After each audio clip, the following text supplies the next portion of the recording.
Guru, kok bisa itu Zabur, Taurat, Injil, Al-Quran itu makhluknya Allah? Gimana ini guru? Siapa yang bilang tong? Lah guru tadi tanya begitu. Enggak, saya kan Zabur, Taurat, Injil, Al-Quran. Ini apa yang saya tunjuk nih? Jari guru. Ya jari ini makhluknya Allah. Iya ya, jari ini makhluknya Allah. Betul apa enggak? Itu namanya tauriyah. Antum hanya mengkelabukan. Oh iya, yang terserap dia adalah Al-Quran, tapi yang kita maksud adalah jari. Antum, ini antum nanti bohongin istri antum. Dek, abang nikah lagi nggak? Dek, masa ibadah itu diriak-riakkan? Wah, abang punya simpenan? Punya. Namanya simpenan nantilah dibuka-buka nanti. Betul itu mau mati dibuka itu. Ternyata anaknya sudah 2 dari istri simpenannya itu. Abang punya simpenan nggak ngomong? Kan dulu udah ngomong, Dek, kalau punya simpenan. Nah, itu tauriyah itu, jangan sampai ini antum. Keberujukan ya. Jadi ilmu baru ini jangan dipakai ini ya. Kita lanjutkan ini. Itu tentang bohong. Kemudian apa? Kalau tadi la yudlimuhu wa la yakdzibuhu. Jangan mendolimi, jangan berbohong. Wa la yahkiruhu. Wa la yahkiruhu ini apa? Yahkiruhu, jangan mengolok-ngolok teman kita. Hei, miskin, gimana kabarmu? Itu ngolok-ngolok. Hei, buruk rupa, jangan. Memanggil ada teman kita begini, Neng Boneng, itu jangan. Ya, ada orang ter-seter, itu jangan. Kita memanggil nama keburukan gitu, apa itu? Jangan gitu ya. Jadi ada kekurangan saudara kita itu jangan. Bahkan Rasulullah SAW itu tatkala di akhir kehidupan beliau itu berdiri begini. Ini menunjukkan penting sekali yang disampaikan oleh Rasulullah. Rasulullah yang pertama begini, siapa di antara kalian yang kuhutangi, maka sampaikan di sini aku akan bayar. Semua tunduk.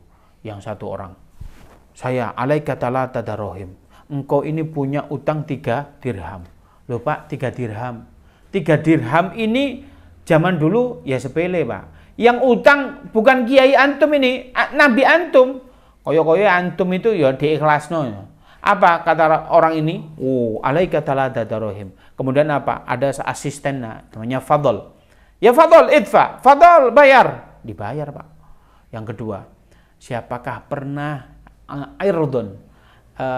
Siapakah yang pernah ku hina, siapakah yang pernah ku ku gojlok, ku bully, ku begitu. Hada irdi Muhammad. Nih, siap Muhammad ini loh, wibawa Nabi Muhammad ini engkau hinakan aku di depan yang lain. Sahabat yang lain, ya Allah, engkau ini orang yang baik ya Rasulullah, jangan berkata begitu, kitalah yang sering nyakiti hati antum nggak pernah nyakiti hati kami. Terdiam, nangis ini, ada apa ini Rasulullah, kok mau bilang begini, ada apa ini? Yang terakhir kata Rasulullah, kalau ada di antara kalian pernah ku cambuk, pernah kok tempiling, pernah tak saduk, pernah tak kaplok. Bahasanya begitulah kalau orang Malang gitu. Apa kata Rasulullah? Hada dhahri Muhammad. Ini punggung Muhammad, siap nih kau injak-injak itu. Ternyata yang lain tunduk. Ada satu sahabat beri. Rasulullah, saya ini pernah engkau cambuk. Waduh, sahabat yang lain kelasnya Sayyidina Abu Bakar yang begitu sopan bilangnya apa? Kamu diapain sama Rasulullah? Aku saja yang engkau cambuk. Abu Bakar, Sayyidina Abu Bakar, ini urusanku, diam. Kamu diam duduk. Ya Allah. Kemudian apa? Ya dulu tatkala engkau mau nunggangi kudamu, cambukmu mengenai aku. Ini nggak sengaja, Pak. Nggak sengaja, dia sudah marah-marah. Lalu apa yang terjadi? Sayyidina Umar marah. Kamu itu gimana? Duduk. Ya Fadl, ambilkan cambuk di rumah. Sayyidah Fatimah di dalam rumah. Ya Fadl, kenapa kamu mencambuk? Itu ada sahabat mau mencambuk Rasulullah. Dengan lantang.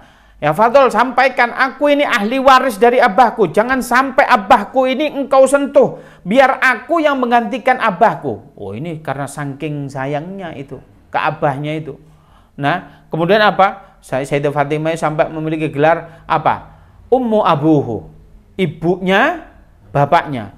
Karena saking laden kepada Kanjeng Nabi Muhammad. Apa yang dibutuhkan Kanjeng Nabi? Sayyidah Fatimah itu luar biasa. Fatimah kamu masuk. Lalu terakhir apa? Dicambuk. Silahkan kamu cambuk. Lalu apa?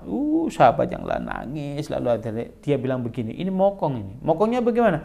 Dulu ya Rasulullah, mohon maaf, saya pas nggak pakai baju, engkau cambuk mengenai aku. Ya sudah, dicambuk, dibuka. Rasulullah aslinya pemalu, kelihatan sedikit ditutup, dibuka. Demi mendapatkan maaf itu. Mau dicambuk, ternyata yang dari belakang sahabat itu tidak dicambuknya, tapi apa? Dipeluknya. Ya Rasulullah, demi Allah, aku lebih cinta kepada engkau daripada kepada diriku sendiri. Itu loh cintanya para sahabat. Tujuan, lalu kenapa kau tadi ingin mencambukku? Ya Rasulullah, aku sengat mata kulitku ini agar supaya bersentuhan dengan kulitmu. Betul saja, apa kata Rasulullah, inilah orang yang dikatakan ahli surga. Karena apa? Kulitku sudah bersentuhan dengan kulit dia, mustahil kulit dia itu disentuh oleh api neraka. Oh, luar biasa, Pak. Maknanya kalau kita itu jangan Rasulullah saja yang ahsanul akhlak, ahsanul takwin, yang maha sempurna dari segi akhlak. Karena hulukuhu hulukul Quran. Akhlaknya itu akhlak Rasulullah, ya akhlak Quran. Fotokopi Al-Quran ya Rasulullah.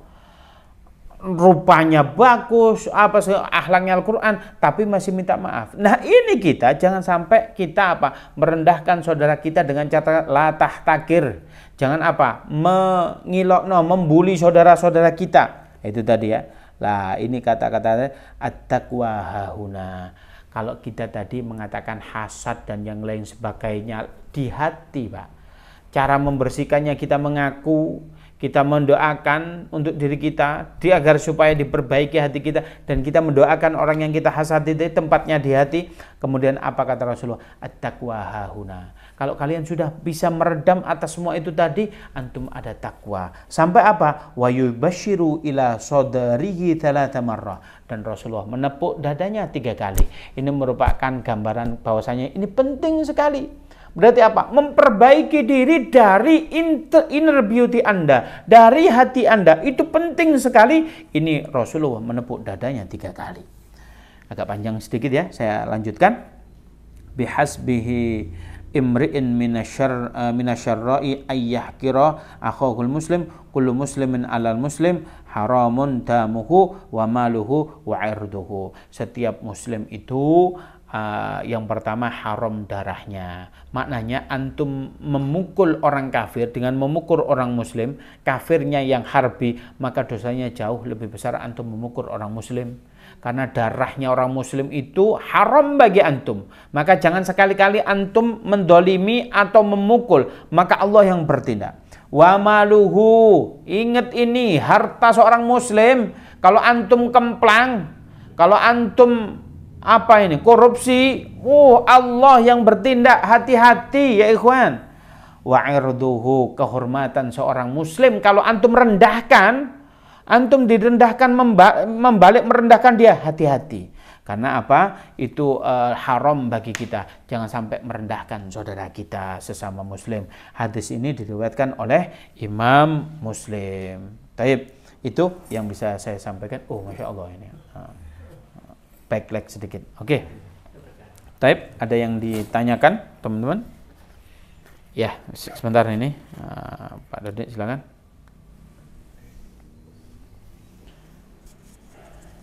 Matur Ustaz. Assalamualaikum warahmatullahi wabarakatuh. Waalaikumsalam warahmatullahi wabarakatuh. Rabbi syarih sadri wa yassir li amri wa hlul 'uqdatam min lisani yafqahu qawli. Menyimak dari kajian yang barusan disampaikan oleh Ustaz, panjang. Saya coba mau nanyakan dari yang materi yang terakhir. Jadi soal masalah penggunaan kata atau kalimat atau frase atau apapun istilahnya ya, terkait dengan sumpah yang menggunakan demi Allah. Salahkah ketika untuk urusan duniawi kita menggunakan demi Allah? Meskipun bahwa misal memang yang jelas kalau dia mengingkari pasti dia akan mengingkari Allah. Tapi kalau semisal demi Allahnya itu nanti dia penuhi, seperti itu. Itu yang pertama, Ustaz. Kemudian yang kedua terkait dengan masalah hasad, sakit hati, itu kan memang obatnya sama-sama kita ketahui adalah memang sulit. Tapi manakala ketika itu terjadi, namun sebenarnya kita itu sakit kepada seseorang atau sakit hati kepada seseorang itu hanya terhadap perbuatannya, tidak pada orangnya, begitu. Sehingga yang seperti begini, apakah kita salah menyikapi yang seperti itu? Kemudian yang ketiga, sepertinya memang sunatullah ya Ustaz, ketika Allah menciptakan ada baik dan buruk, siang dan malam, tentunya kan ada maksudnya. Nah, salahkah ketika kita menyikapi, ketika kita berhadapan dengan seseorang yang kita ketahui bahwa yang bersangkutan bertindak buruk, selalu seperti yang tadi Ustadz ilustrasikan, seburuk-buruknya yang menurut kita pasti ada baiknya. Tadi Ustadz mengilustrasikan terkait dengan kotoran sapi.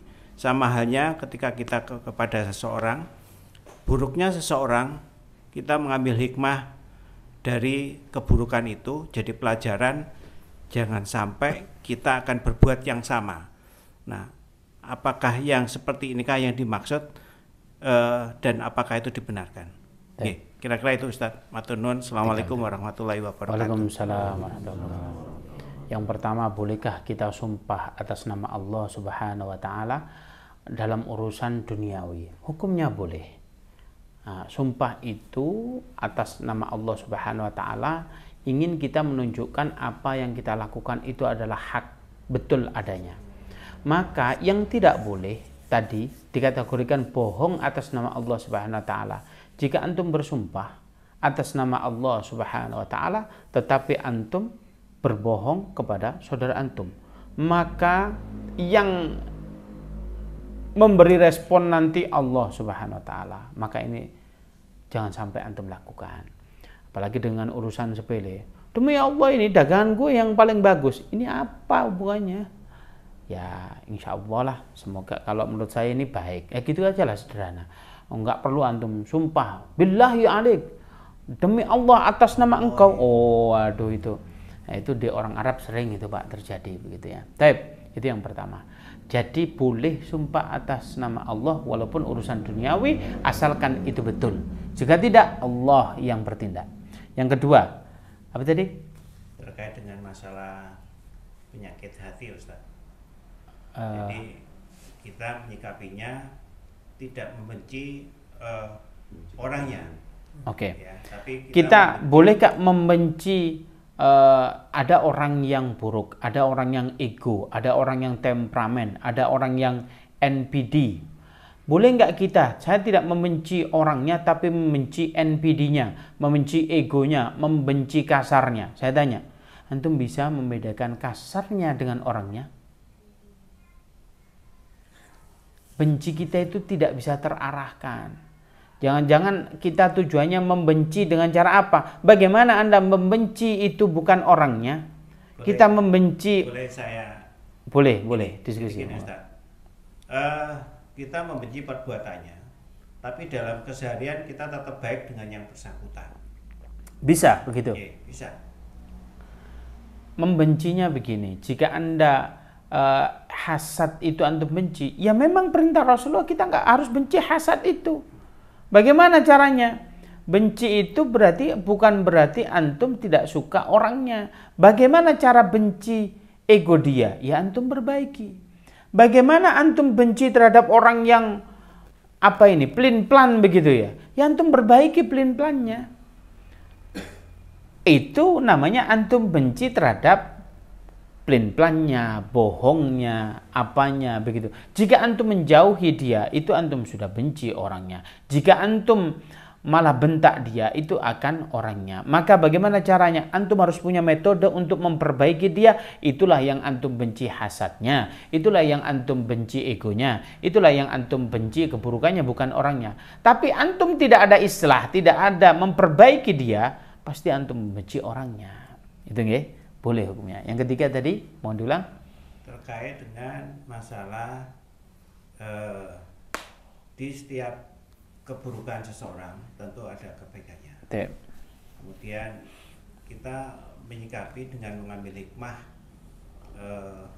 keburukan seseorang itu menjadi pelajaran buat kita, supaya kita tidak berbuat sama buruknya dengan yang maknanya boleh nggak kita mengambil hikmah daripada setiap keadaan? Malah itu dibaguskan. Contoh, kita selisih paham dengan teman kita, oh tadi itu kok saya ego, ya sudah, kita perbaiki ego kita minta maaf ke teman kita ambil hikmahnya, oh iya ada selisih paham ini sudah biasa saja, tapi kita nggak boleh. Maka kita itu malah disunahkan untuk mengambil hikmah dari setiap keadaan. Antum diuji oleh Allah berselisih paham sama teman, antum ambil hikmahnya. Antum akan dipisahkan dengan orang-orang yang antum cintai, antum ambil hikmahnya. Semua orang yang bisa mengambil hikmah itu orang yang bahkan ada nasihat ulama, kafa al-mautu bahwasannya cukuplah maut itu menjadi nasihat yang paling penting. Antum ada orang mati tidak bisa mengambil hikmahnya, itu rugi sekali. Ayo diambil hikmah, ya Allah, hikmahnya apa? Oh iya, aku akan bakal menjadi semacam itu. Kalau aku nggak baik sama temanku, aku nggak baik sama temanku, apakah ada teman yang masuk di liang lahat sama aku? Apakah ada orang yang mau datang ke sini doain aku? Apakah ada orang yang mau nahlilin aku? Loh itu, kan tuh ambil hikmahnya. Apakah ada nanti jangan-jangan ini tetangga saya nggak mau mandiin saya karena saya itu saking julidnya, karena saking buruknya, karena aku nggak tahu diri, dikasih kebaikan nggak pernah bersyukur, aku dirangkul sama orang ini, dia itu malah aku jilitin, kok omongin dari orang lain. Itu hikmah, boleh, sangat boleh sekali. Tab itu yang ketiga. Monggo, ada lagi yang ditanyakan?